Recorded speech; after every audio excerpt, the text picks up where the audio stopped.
Welcome back, everyone, to the War Report, the return of the show. I am Golden Boy, your host, joined by Will No, also known as Winevitable. Will, how you doing, my friend? I'm doing great. Glad to be here.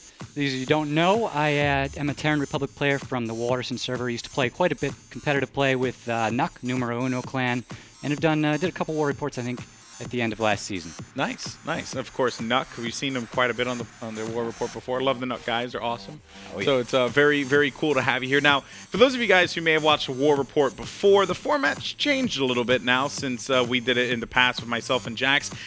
Will, why don't you go ahead and break down what we're going to be watching here on the War Report? Absolutely. Now, you've got two distinct brackets. You have one for the NA, one for the EU. In each bracket, you have 8 teams. These are some of the best teams in the world. And each week, we're going to have a match one from the NA and one from the EU. 2 teams facing off in a 24v24 player format. It's a single elimination bracket, so one loss and you are out of the tournament. You'll have 2 halves of 45 minutes each within each match. And as I said, I want to reiterate, it's 24 players versus 24. That's right. You gotta have that crazy amount of players. It Absolutely. Creates the best moments. And also another thing, in this show, we're going to be breaking down what went on in those matches. Going to show you guys some awesome highlights, some cool things like that. So without further ado, let's start talking about some of these teams here. First off, let's kick it with the NA. What's going on there? Can you tell us a little bit about this bracket win? Absolutely. We're going to have the first 4 teams from the bracket playing today, the first 2 weeks worth of matches. Up first is Jenk Squad Alpha playing against the Sturmgrenadier. Now, Jenk Squad Alpha is a Vanu outfit from Connery, led by Jenk Man. They like to use a lot of unconventional tactics, pull a lot of crazy shenanigans, blast some loud music, pop some smoke, all kinds of crazy, cool things. Sturmgrenadier is an NC outfit from the Matherson server. Not German. No, not German. Throw that out there right away. They do focus a lot more on teamwork, really meshing well together and playing as a group, and in order to take that objective. That's right. So we're going to be taking a look at that round 1 matchup. And now let's take a look at the EU side of the bracket because, of course, we have, we're playing both sides here, EU and NA. That's pretty cool stuff. So why don't you tell us what's going on the EU side, Win? We'll do. The first up, we have the Foundation, facing off against Rebel Rifles. The Foundation is a Vanu outfit from MercenaryS, led by Fuzzbucket. They are just a generally good group of guys, focus a lot on having fun, a little bit more casual than some of our other outfits. Rebel Rifles, an NC outfit, once again. And they are, I believe it's from the Woodman server. I want to make sure I got that one right. Yes, it is Woodman server. And they just have been really practicing hard. They use a lot of combined warfare tactics, using both aircraft, vehicles, and infantry. Nice. To get things done. Nice stuff. Now, the cool thing here, and this is why the community clash, I think, it's so awesome. The community has really rallied together here to create something really fun and also competitive. So let's talk about the brackets, or excuse me, well, not the bracket, but the actual map, like how they're playing it. And of course, you can find out more information on all this stuff by going to ps2comclash.com. But why don't you tell us about the Indar map here, Win? That's it. So these matches are, as we said, played out on Indar. This is a private server, so there will be no random, players jumping in the middle of the match trying to throw things off. That always threw us off last time. This pesky random guy, so I was trying to get in on the action. So it's actually a lane of 7 bases on the eastern side of that Indar continent. Each team starts with a home base. In the north, it's Mal Tech Plant. In the south, that is Rationing Bio Lab. The next 2 bases in succession are owned by that team, with the middle base, Howling Pass, starting out as neutral. Both teams will compete over that base, and then subsequent bases, earning points for each base capture. Howling Pass is worth 3 points. The other 4 bases in the middle there, Mal Southeast Gate, Abandoned NS Offices, NS Material Storage, and Rash New Watchtower are each worth 2 points. Now, the final bases, Mal Tech Plant and Rash New Biolab, are worth 5 points, and if you are able to capture your opposing team's home base, you do end the half.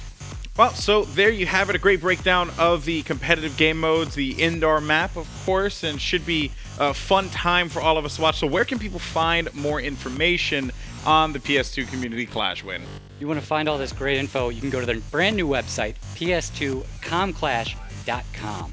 And of course, if you want to check out the action and the full VODs, go to twitch.tv/planetside2 and twitch.tv/planetside2 Europe. Nice stuff. And now, like I said at the top of the show, we do have some great highlights to show you guys of that matchup with Jenk Squad and Sturmgrenadier. So what should we be expecting to see here, Win? All right, you're going to see Sturmgrenadier get off to a bit of a faster start. They're actually able to make it to the first base howling pass ahead of their competition. Once they get in, they pull Sunders for those spawn points that are also important. And you're going to see them knock Jenk off of the points, really lock down the base. And when Jenk pulls their own Sunders from the next closest base, abandoned NS offices, unfortunately, they're not able to get back in. And from that point, they're really put on the defensive for the rest of the match. You do see a nice stand at Mao Southeast Gate from Jenk Squad Alpha, but they end up down at halftime. Coming in the second half, we'll see a big air battle at the start, and then from there, unfortunately, it kind of spirals almost out of control till we get to the home base of Jenk Squad Alpha. But they do make a great stand there at the end at the Bio Lab. All right, cool stuff. So I'm really looking forward to seeing these highlights. Hopefully you guys are too. Just go ahead, check out the Week 1 highlights with the matchup between Sturmgrenadier and Jenk Squad. Enjoy. They have 2 Sunders already up. They're hiding them behind the towers. They're getting them inside the towers. A great idea for coverage from the air, since we know that air is so dominant in this lane most of the time. They're just pounding away at these Reavers, trying to get them off their backs. But as we're looking right now, Sturmgrenadiers have all 3 points locked down. They have guys all over the roof of C. They're pushing A, and they have it having their Vanguard, or their Sunders are doing great work. They are getting some fighting going on at C, so let's go take a look at that. My goodness, they are not joking. I'm counting, what, half a dozen Sunders coming in? Yeah, and there's still more. goodness. There's still more on their way. Obviously, they've had a couple blow up here and there. I love watching them just demolished on the road. The problem is that if you look at SG's stats, you know that they're really good at defense. Even with these And also spawns to coming distract in. them. Yeah, even with these spawns coming in, they're getting systematically picked off by SG. They're not really staying up that often. This has been a very Sunderer-heavy battle so far. I mean, early on, we saw Jenk pull in like half their squads, all had Sunderers. Now SG's bringing in all of theirs. And these They two gotta be teams running low love on their resources, Sunders. too. Yeah, but they gotta be running low on resources. They've been pulling so many, one after another after another. Let's see if they're going to gain much Oh, off. that was nice! Instead of dropping it on the 8 point, they're dropping it on the Sunderers. They're gonna take all the Sunderers, 2 Sunderers down. There's still one more left. There's still a take. A lightning is, I don't know if he's gonna be able to clear out all this infantry. There's so many Raining of them. hell on those Sunders, all over those Sunders. One of them looks like he did survive. He's just trying to escape out from this burning inferno of death. Oh, and Jenk kills. And Jenk does a great job of cleaning him up with the spare magneters they had sitting out here. So their armor column did get a couple people in, and those galaxies just rained hell. And SG just has medics behind this corner, and they're not looking. They're just dropping these grenades in. They just threw another revive grenade down at the bottom floor. And the bottom floor now there's like 4 or 5 dudes from the SG crew that are just back up. Although Jenk just took their max down there and he's clearing it back out. Jenk resecures the point. 3 minutes left to kind of recap this base, and they're slowly moving in with a couple maxes, a couple heavies. Jenk overwhelms Sturmgrenadiers on A point and take it successfully. Sturmgrenadiers have both B and C flipping though in their favor. Jenk is going to have to break down off A. bringing in a ton of Thunderers as well. I'm seeing 2 already. One by what is this? Northwest gate, and 1 down by the C point. Right, Jenk has A locked down pretty securely. Yeah. They have their burster maxes up there. I'm actually loving what they're doing here. They're taking the high ground and they're utilizing it. They're pushing down on these Sunderers. They're actually forcing the Sunderer to kind of get behind the B point, and he doesn't really have a place to go. I don't think he can deploy right there either. So on Jenk's side, just to let you know what's happening here, is they're actually pulling in a bunch of Sunders. So they know they have the A point. They're just trying to hold it with what they have left there, which I think they're getting wiped out right now. But they are pulling some Sunders, and they know that they need those spawn points, and they need to get them in there quickly. SG with the Battle Gal play again. A little bit of reinforcement from a Reaver. But they're using the Bulldogs on that Gal to just demolish A. And Jenk is off the point. SG successfully has taken A, and they have all 3 counting down in their favor with 41 minutes in the match to go. There's a massive air fight going on. SG's completely outnumbered. There's only 2 Reavers, but they're just taking out these sites left and right. It's just insane to me to see this. It's like 5 sites against 2 Reavers, and these Reavers are just outmaneuvering them left and right. This is insane. I see a couple lips coming out for Jenk. One Reaver's down. The other one is still hanging out. I think he's going to try to... Remind me, Luperza, at the end of this half, I need to ask Sturmgrenadiers who their pilots are, because this guy is amazing in the air. Yeah, he's just like a ballet dancer in the sky. So Jenk hacks back the vehicle terms. They're pulling Sundays of their own. They're trying to get in behind SG. There's still a fight going on. SG still has a spawn here. They still have that Sunder, that single lone Sunder. And they're bringing in another Sunderer. No, they got another one. Oh, you're telling me that SG uses more than one Sunder at a time? That's ridiculous. That would not happen. They have 3. 3 Sunders. Oh my gosh. No chance of being had. They're down to 2. One got destroyed. That rep Sunday, Nope. and then they have a composite. I lied. They brought a third one back in. One goes down, the next one's there. And that's what I'm saying, is their strategy with their Sunders is fantastic. They've just been 4 so Sunders. good.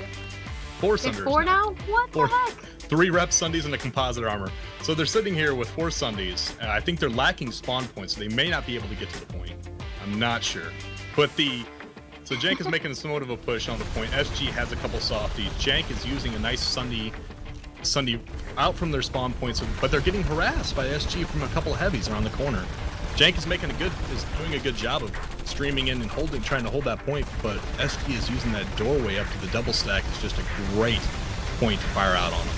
And SG is taking a more conventional approach now. It has their back to their Sunder train. I hope that they get in their galaxies and they drop on these Sunderers and kill them. That's what I want to see. That seems to be a very reactive method. They don't really They're have good at it. They are good. They have they don't really have gals sitting around scouting for it.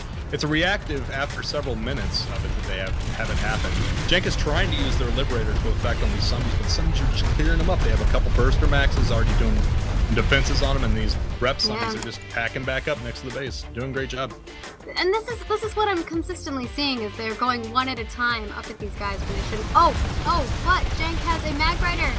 1 Mag Rider versus 3 Sundays. What is gonna happen here? I don't. It's a good fight going on inside. So you have SG fighting with a couple maxes coming in from Jenk. They had 2 scat maxes versus a nice little, I want to say blue shift max. Cleared it up quickly. Their support got their maxes back up to full life immediately. They have, 3-to-1 support on these maxes sitting inside. Jenk isn't coming in more than 1 or 2 people at a time. The maxes are just cleaning them up. Meanwhile, outside of the building, SG has lost one of their Sunderers, but the Mag Rider hero also went down. One of SG's Sunders it just blew up right now. I was gonna say it was smoking, but it just got destroyed. And if there's only one left, he's getting attacked. Problem between that spawn room and the SCU is that there's so much open area to drop. Anti-vehicle grenades, comp grenades, and that is such a confined room that if you pack a bunch of maxes in there, you might be out of luck. Yeah, but I mean, these guys, we've seen them hold things like badasses. And I mean, you gotta bring this back. Sturmgrenadier is from old school PlanetSide. They know all about holding places that are confined. I mean, old school PlanetSide, you would do gen holds and you would just hold that small space. So I think these guys are not gonna have a problem with that at all. Yeah, dude. We just tried everything we could. We tried working together, and we learned a lot. And we hope to do more of these things. We just did this as a learning experience, doing it for fun, and just doing it from the regular alerts we do every day and playing. All right, so there you have it. That was pretty much the conclusion. They're a little more one-sided than what we are used to seeing. The Rebel Rifles are going to be moving on to the next round, kind of taking out the foundation with ease. But I have to ask you, I mean, how did you feel about that game? Anything that you want to take away from that as far as why the Rebel Rifles were so successful over the Foundation? Sure. I think it really came down to, you saw it from the very beginning, the coordination of Rebel Rifles just was a bit better than the Foundation. They got off to a faster start. Mm-hmm. They were able to get to the points first, and just generally, like I said, more coordinated, a little bit more fluid, and able to kind of outpace their opponents. Of course, the Foundation did put up a good fight, a couple of last-minute resecures in there to really, keep it an intense battle throughout. Yeah. And I think that, obviously looking at this Rebel Rifles in that bracket, they're definitely going to be a team to watch. Having just taken out their opponent with such ease. I mean, granted, yes, you did have a bit of a back-and-forth battle, but you got to give credit where credit's due. Great coordination leads to victory. So now moving on to week 2 of the North American side here. Now, just so you guys know, we're covering both week 1 and week 2 in this week's episode. And the cool part here, just to explain a little bit to you guys how the format works, basically, and I think it's really great. So this way you guys are always catching matches and they're always scheduled, so you know when they're going to be playing. Every match is going to be broadcasted week by week, so you can have 4 weeks of round 1, then 2 weeks of round 2, and then the finals and yada yada. So you'll be able to see every single match. So that leads us to our week 2 North American game between No Nonsense Gamers and the Republican Guard, TRG versus NNG. Tell us a little bit about these two teams, Win. Right, it's Battle of the Gs. Battle of the Gs. All right, so you have the Republican Guard is a stoic TR outfit, and they feature heavy shock infantry tactics. So you're really going to see a lot of great infantry play out of these guys, and on the defense, really great, superior defensive efforts from them. They just suffer a little bit on the combined vehicle and aircraft side of things. NNG does just the opposite. They really specialize in using those aircraft and vehicles together, in a really fluid manner. And so it's just a question of which side is going to, come out on top. Can TRG overcome the air superiority of NNG? We'll have to see what kind of tactics they can use for that. And what, you had a chance to watch a couple of these games. Is there anything in particular that we should be looking out for from both sides as far as encounters and countering, the favorite strategies of either team?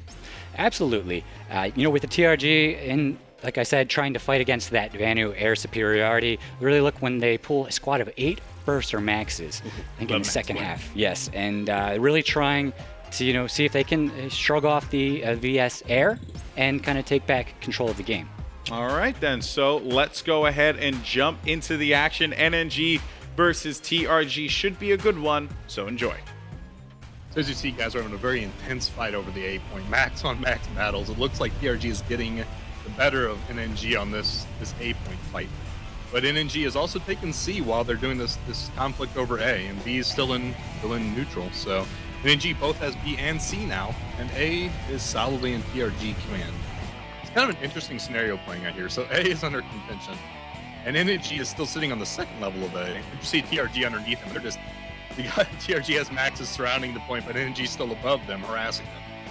I think this is the first time I've ever seen a dual level fight on A. But C and B are still in NNG command, and C, as you said, Luperza, C is a far more easily defensible point than A. Yeah, I think this is very interesting, like you're saying, being able to see these two different battles going on above and below the A point. NNG now has C and A, and 14 minutes in their cap favor. TRG is not giving it up, though. They have people outside the base putting pressure on them, but it's still, they're missing that spawn point. So A and C still solidly in NNG command. B is on TRG. I'm surprised they're still holding B, though, with how much forces on C. Oh, and sure, my foot in my mouth. NNG is moving from C to B heavily with their max and support group. They're about to push into B. TRG's holding them at the door, but it's not going to last for long. As a good contention point, but they're not bothering you pulling from NS offices. They're pulling a bunch of lightnings from Mal Southeast. Following NNG armor. Just a ton of lightnings. I don't know what their plan is with all these lightnings. Oh, the galaxy. Oh, man. TRG is doing some work with their Sky Guards. They are sick of air. They're pissed. The galaxy just went on a suicide mission. He's like, I'm just going to come at them. Why not? Sky Guards everywhere. They are not going to allow NNG to discuss them any longer with air. They are not happy. And NNG's smart. They're pulling back. They see this huge armor column coming for them. They're trying to, give them that distance and range that they need. I remember at the beginning of the show when Jamal said, we do a lot of air and ground, like with armor. And he's proving it. He's proving it right now. We've seen that throughout these matches, the communication between air and ground and your infantry columns are so important, because that's how you take these bases. That's how you get to places quickly in order to, put the pressure on your enemy.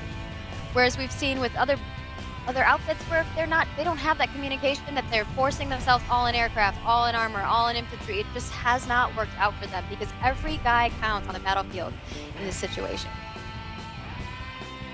TRG has to hold this, though.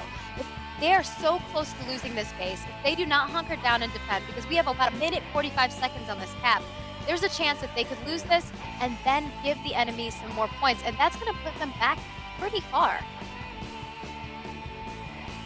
Oh boy. So we have just over 13 minutes left in the match, or the half, I should say. 3-0 and NNG favors still. This has been definitely a much closer match than we've seen lately, and TRG is not giving up this base. Hell or high water. They do will not want to give give up this space. up because that's going to put them at a 5-0 disadvantage, and they do not want to lose this. Absolutely. TRG can come back from this. If they take Howling Pass next, then they have a good push. It's much easier to take NS offices from Howling Pass than it is to take the base above the ledge. It's not. Abandoning NS offices is a much more natural progression from Howling Pass. I'm guessing that they're hoping for the second half to take Howling Pass and then do what NNG is not able to do right now by taking NS offices and take their 5 points on the board. But as it stands right at the moment, NNG 3-0. So I don't want to. I'm not that clairvoyant, guys. Yeah, primarily all of the NNG guys have made it back to abandon NS offices. They're making a huge push. Yeah. But because they're not putting pressure, I mean, obviously I think that this is going to be a 3-0 round one in NNG's favor. But I will say that I'm a little shocked that NNG didn't do any, I feel like they should have done more suppression on the spawns. For a while, for like a good 2 minutes, they were doing such a great job. They had their mag riders set up. They had their air just continually circling over the spawn point like vultures, and they were doing such a great job. All they needed to do was have an infantry drop on A and hunker down and take over that high ground that is between A and the spawn point, not just stand in A. But we didn't see that, and now we're continually just seeing TRG just run in there, slaughter them, take it back. Rinse, repeat. Rinse, repeat, yeah. Minute 10 seconds left in the half. There is really, I'm actually at this point, there is no conceivable way this is not going to be a 3-0 half.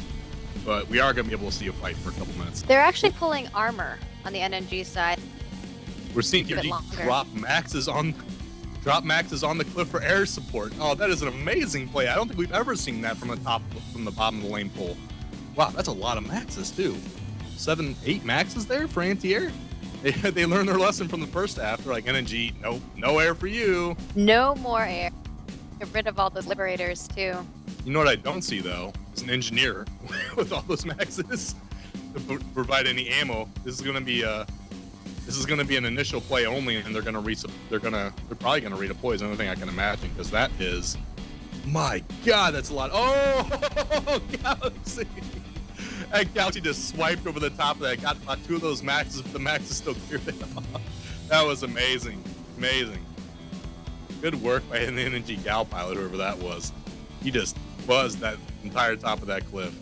We've been seeing that quite a bit from a lot of Galaxies, is that they'll just ram into as many people as they possibly can. A huge difference on how this match turned out. Yeah, spawn denial. And not only that, but they're continually keeping themselves with spawn points. They're always rushing in with new ones. They're utilizing their beacons whenever their thunderers do go down, and they're just offensively making so much pressure for TRG that TRG, although they made a couple plays here and there, they weren't really able to do much with those plays because they only sent a couple guys here and there, and they had to go back to defending once more. It's NNG this much pressure on TRG. TRG's doing what they do best, defending. But defending is not going to win these matches for you guys, and TRG is unfortunately just getting pretty much owned by NNG Air. But NNG, I tell you what, TRG is one hell of a ground outfit. Oh, yeah. I'm never going to deny that. And they're putting it to their great whole effect. NS offices was just insane. I was just like, why? How are they holding this still? Like, I just don't understand it. But they're so good at seeing, like, okay, there's only a minute left. We need to make a push. We need to push back this capture point, and they do it. They do really well at it. But I think what really messed them up in round 2, during Howling Pass, they were concentrating too much on that tower. They concentrated so much on the tower that they didn't take any of the points, and that really held them back. And because they were concentrating on that tower, to rush out of the tower because NNG's air, like you said, were so strong that they just held them in that tower, and they weren't even able to get to the V point to help out their homies. All right, so there you have it. That is pretty much going to roll things out there. NNG pulling off the W against TRG. Some really cool stuff there in that clip, especially seeing that max rush that they had there on the air. That was some cool stuff. And then that Cal just sweeping by, and it was cut. If that was me, I'd be so angry. But some pretty cool stuff. So NNG moves on, and they will face off against Sturmgrenadier. Excuse me.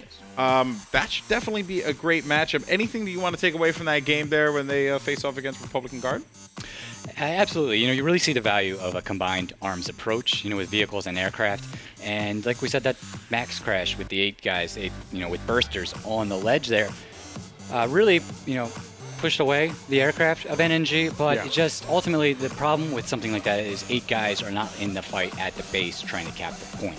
So going forward, it might not. It kind of slowed down the air and slowed down the NNG push, but you're still losing the base even if you're doing that. So you got to be careful how many guys you dedicate to something like that. Yeah, of course. You always want to make sure that you're spacing out your units properly. But yeah, even then though, it's a bold move. But sometimes bold moves need to be taken in war. That's it. So it's completely understandable. Much respect there. A great matchup overall. So now we have week 2 of the EU side. And who are the 2 teams that we're going to be taking a look at here in week 2 with? All right, you've got MercenaryS facing off against the Indestructible Phoenix team, IPT for short. Now, you're going to see it's really superior coordination, but also precision movement and just forethought coming out of the Mercenary team. They're really one step ahead of the game throughout the match. You're going to see, just a lot of forethought going into it. As soon as one base caps, they've already thought about how to get to the next base. What are we going to do next? How do we get there? And how do we win that battle, even before the first battle's over? All right, and that should definitely be a good match. If we take a look at the bracket real quick so we can see how all this is going to unfold here between these 2 teams. I'm really looking forward to seeing MercenaryS play. That name, by the way, what is it? Indestructible Phoenix team again? Yes, that is it. IPT, Indestructible Phoenix team. What a name. What a name. Who came up with it? Yeah, I mean, you know what, though? No hate, right? Much appreciate. So that's going to pretty much wrap things up. Let's go ahead and hop into the action as we take a look at the EU Week 2 highlights between the Indestructible Phoenix team and the MercenaryS. MercenaryS bringing in a lot of air. I see about 8 Reavers and a Galaxy. Here comes the IPT Galaxy this is going to be over. painful. This is going to be very painful. Mercs have already hacked the terminal and pulled the Sunder. They had someone jump out of the Reaver and immediately get it. So that Galaxy did manage to drop its load, though. It dropped and took yellow. Charlie is the most safe, if you want to call it something, from being bombarded by air, but it means you can get easily pinned in and sacrificed. They have no spawn point, they have no Sunders, and MercenaryS have IPT already just got one lost Sunder its set up. Galaxies to the overwhelming air forces, but they did manage to capture point C. They are dropping on it.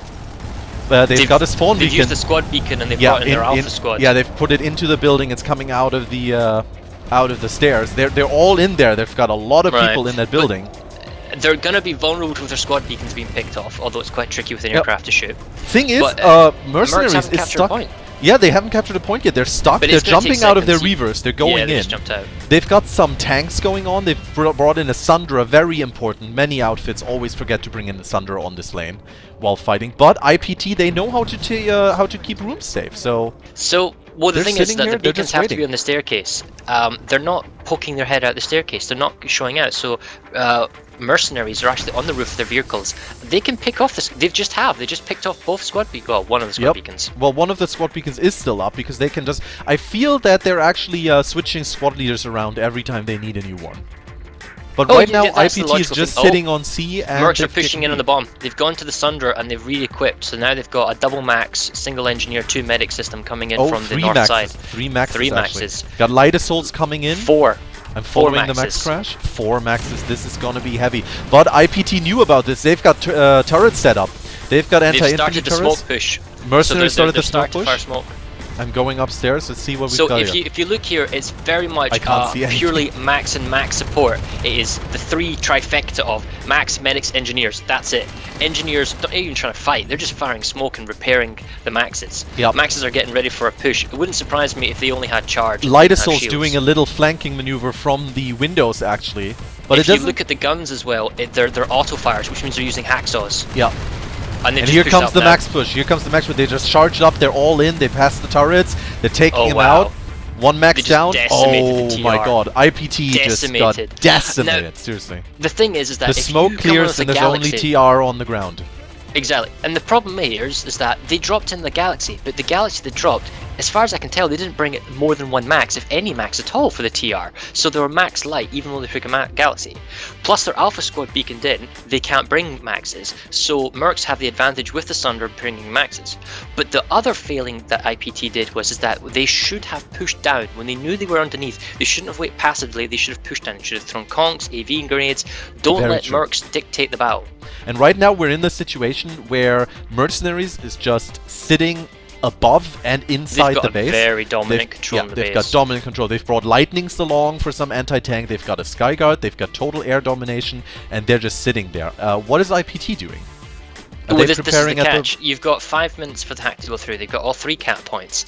The likelihood is that they'll fly out again on another Galaxy, but the problem is they can't go. If they go to B, they'll get shot up by the lightnings and in the air because they can poke through. If they go for Charlie, then they have to contend with the maxes in the team they just fought against. I think it was like 8 more. It was not a lot of people.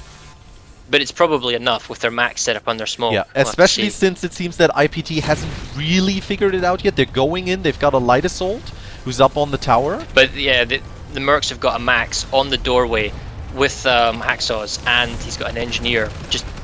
And look how he takes a few steps, fires a few shots, gets a repair and goes back in. And the problem with IPT is, maybe they had a conk grenade, no one had an AV grenade. AV grenade you can throw up the stairs, bounce off the corner of the wall, it goes inside, it kills a whole bunch of the support crew. IPT pushing in now though, doing pretty well. But they need to keep the flipped the point because back. That max is... They flipped the point back. That one max stalled the entire Alpha Squad of the TR, and then it allowed them to be bombed by the Liberator.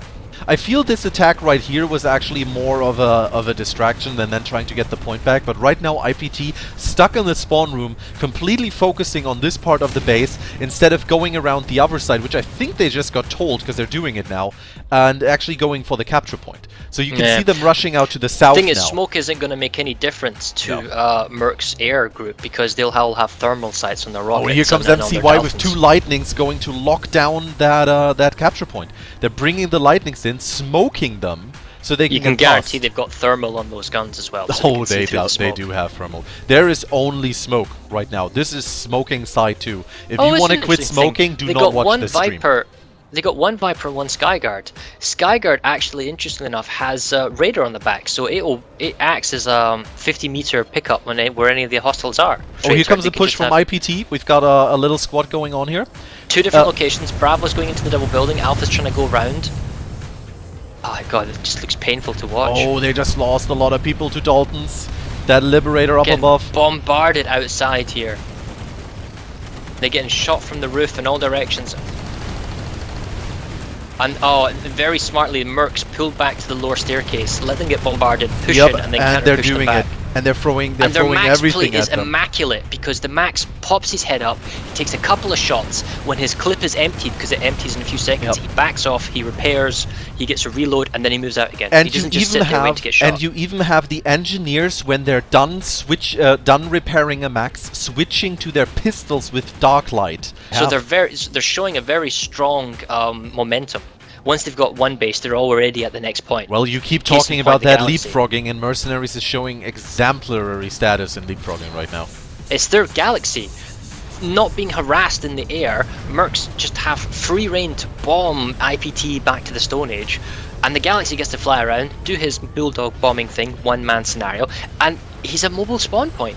The platoon leader can move him from Alpha to Bravo squad, whatever mercenary needs, and just spawn everyone in and drop them. Yeah, which is exactly what they're doing. They're moving so fast. I mean, right now it seems that Bravo squad of the NC is focusing more on air and vehicle gameplay. They've still got 1 or 2 lightnings. I think they got rid of the Skyguard by now because there is no IPT air. There's an air battle going on above. There's an air battle, yeah. Now I can see 1 or 2 Liberators, a bunch of Mosquitoes, so there is an ongoing air battle. Now we're just going to have to see how the TR pilots can perform. 3 Liberators at least. Thing is, this should be a lib on lib and Mozzie on Reaver. Well, that's usually how fights break down.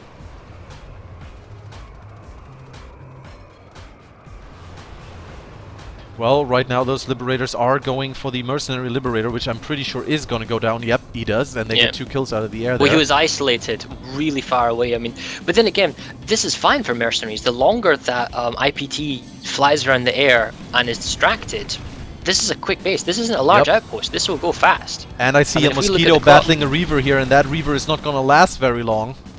Because he's getting gangbanged by a Liberator and 2 Mosquitoes. Down he goes. I think right now, Mercenaries has 1 Liberator left. Yep, up here, but even if we he check is going to get into trouble. So no, he's actually heading back to our tech plant. And he's good to go in the fight again. And we've got Russian Watchtower captured, which means that we've got 7 points for Mercenaries. Now, have a look at the biolab. Is it already under hack or not? I don't see it, but I see Mercenaries jumping all of their they're already on the jump pad. They're running in. They've already got the A point. That was the first thing they did. They must have sent an they sent an infiltrator. I can see a dead infiltrator on A, so he may have got killed by Claymore. But the fact is, they've got used their one they've got the SCU generator down too. Oh wow, that there is a down. Terran infiltrator at A. He is screwed.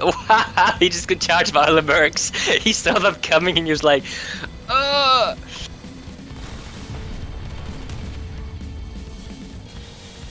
Okay, so mercs are inside the A-cap point. They have a light assault on the roof. They do. So they have actually changed the class. They've got smoke everywhere. They're capturing all of the points. They're capturing C right now with I tell a lie. They've got 1 light assault, but actually they're using the bunny hop jump that you can do at the rocks that leads up to the top that overlooks the spawn. So they have a medic. They've got a medic up there too. Makes sense though. You want to keep that light assault up there. To res them up. So now, if we watch the map, they've already charged the SCU generator.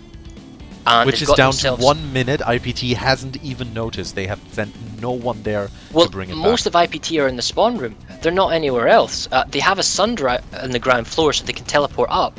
It's not really going to help them because it takes them back to the spawn room. It's not the old teleport location.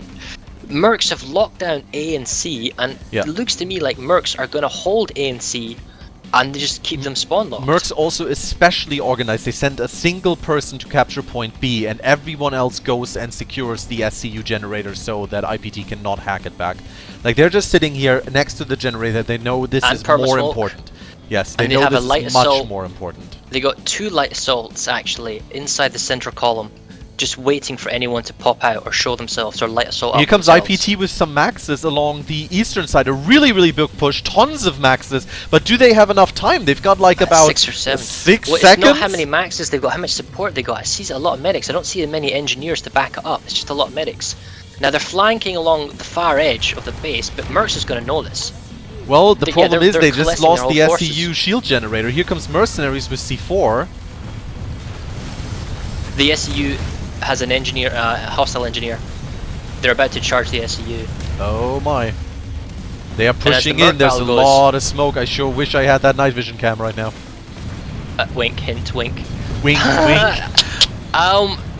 Okay, the problem is we have dead IPT maxes that were isolated and too far away from the support, something you don't see mercenary maxes doing, which means they can't be rezzed or repaired.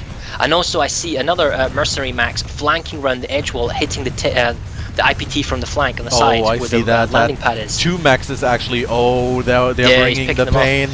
They're bringing and now the maxes are isolated. The last of the IPT maxes, the TR ones. And they're all down. We've got EMP grenades going off EMP grenades going off by the Mercs as well.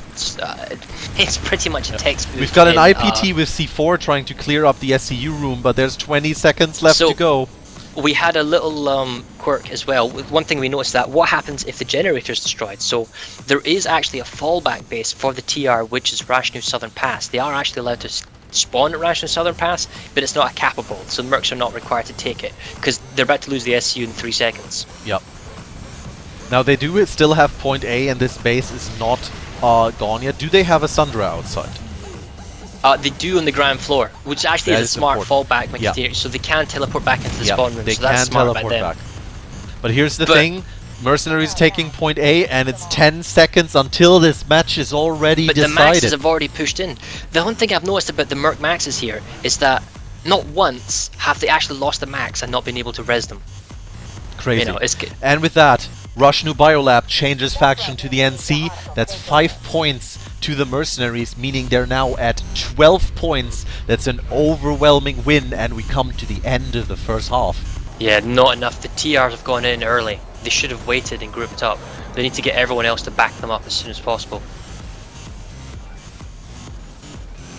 Oh, that poor Mosquito is just in the middle of I don't even know how many reverse.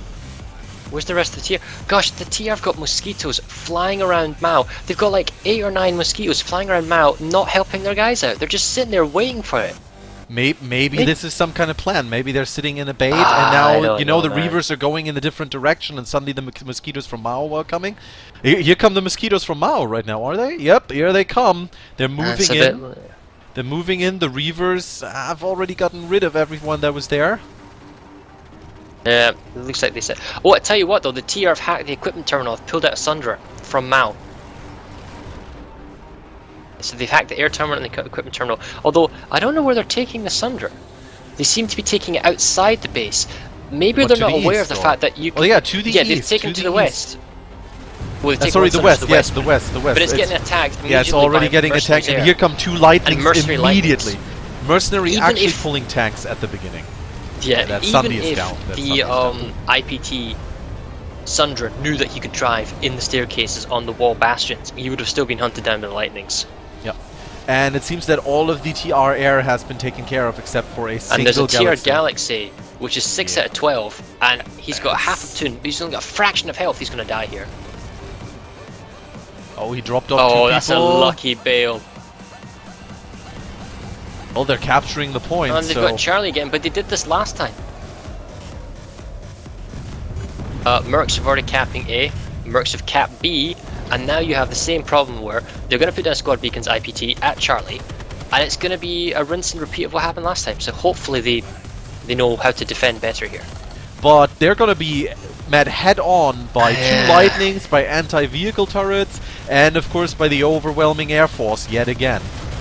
So the lightnings are picking in, and the heavies and the AV from the top side, yeah, their maxes have actually went back to the Sunderer and changed from anti-infantry to Falcon AV maxes.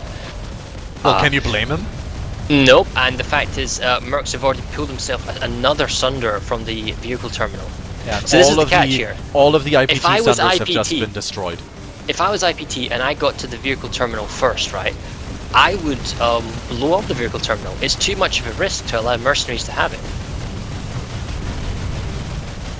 It is a huge risk, but what are you going to do? You don't have any air right now. You have a Sunderer outside the base, getting shelled by air, getting shelled by turrets. It's the same as last time. You've got tons of infantry around the Sunderer, which now exploded, and they're all and a max 2, and they're just stuck in the open, and they're gonna get shot. If you press tab, it just shows you the performance over this base. It sure does. There's a lot of blue, and blue does not mean friendly for IPT. I don't understand this. The TR are running away from Howling Pass. What's left in the ground? They're not moving towards it.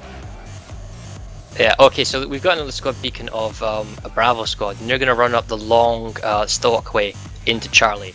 That's 17 points for mercenaries. But the problem is that this is the risk about pulling all air. They've overreacted.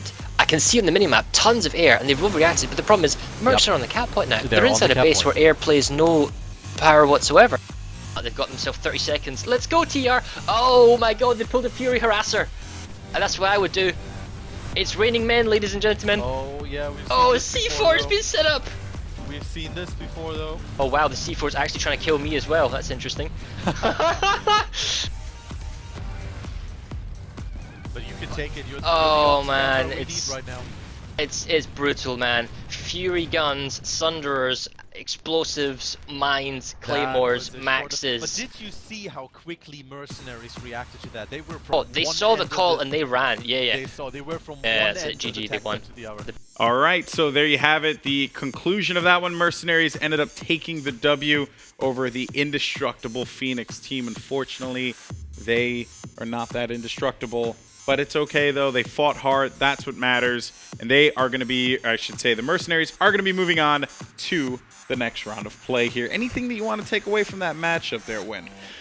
Definitely. There's, with the Mercenaries, I mentioned a bit before the match, what you see is, it's like the mark of a good platoon leader and a good platoon is really thinking about the next battle before the one you're in is even over. Yeah. You know, you of course don't want to lose the battle that you're in. You want to win there, but you've already got to be set up to get to that next point, whether you're on the defense or on the offense. And we saw that from Mercenaries throughout that match. They worked really well as a team, solid play.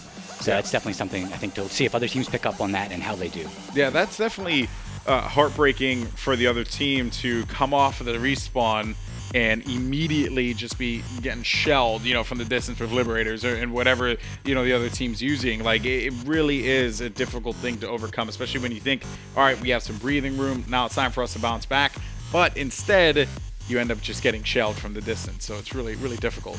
Absolutely, that can get in your head if you're not careful, and it's like you said, you don't have a chance to really catch your breath and get set up for that next match. Exactly. So a big kudos there to the Mercenary squad. They're going to be advancing to the next round. Of course, you just saw MercenaryS take on the Indestructible Phoenix team. They're going to win week 2 of the EU side there. But to break down all the matches that we saw, first and foremost, Jenk squad versus Sturmgrenadier. Sturmgrenadier ended up coming out on top on that matchup. They're going to be advancing to the next round. With them on the EU side will be Rebel Rifles. They managed to defeat the Foundation, and Rebel Rifles advance forward. Great plays from them, of course. Some solid performances on that side. Then NNG managed to defeat the Republican Guard in a very good game. Some awesome moments that we saw in those highlights as well. And like I said before, you have Mercs taking the W over the Indestructible Phoenix team. Now, if you want to check out more action with the Community Clash, make sure to go to ps2comclash.com, where you can find the latest tournament standings, the full bracket, rules, and a layout of the map itself, giving you a detailed explanation of all of the bases. You'll also be able to find information about each of the participants and their personal websites. That's some pretty cool stuff. And of course, guys, in case you didn't know, PlanetSide 2 is free to play. You can download it, play it right now. So all you got to do is go to planetside2.com, get your download on, play the game. It's awesome. It's such a fun time. Pick NC, glory to the NC. I'm just going to leave that out there. But yeah, it's awesome. Definitely check it out. I know you're a TR guy. I have to, put my one in for the TR, definitely. Of course, TR scum. Yeah. But in any case, though, we have more matches coming up next week. Now, Will, why don't you just break this down for us? Absolutely. All right, so you're going to have, first off, in the North American side of things, Dropping Purple Smoke facing off against Das Anfall. Both Vanu outfits. And, it's really, we'll have to see what happens here. Good outfits. I'm familiar with both of them, and I'm looking for some solid gameplay here. Okay. On the EU side of things, you've got Red October versus INI Elite, 2 TR outfits. Once again, 2 solid outfits. I think it's going to be a really intense battle. Definitely check us out because these are going to be 2 great matches. All right, then. That should definitely be a good one for you guys to check out. The times and everything is in the graphics, as you saw there on the screen. But that's basically going to do it for us here for the return of the War Report. It's very, very humbling for me to say that I love the show, and I'm glad to be back, part of it. So big thank you to Winevitable. It was a pleasure to work with you. And, of course, you'll be finding us back here next week recapping all of the action going on in the world of competitive PlanetSide 2 here on MLG.TV. You can also check out the VOD of this episode on youtube.com/MLG. For Winevitable, myself, Golden Boy, we will talk to you guys later, and have a good one.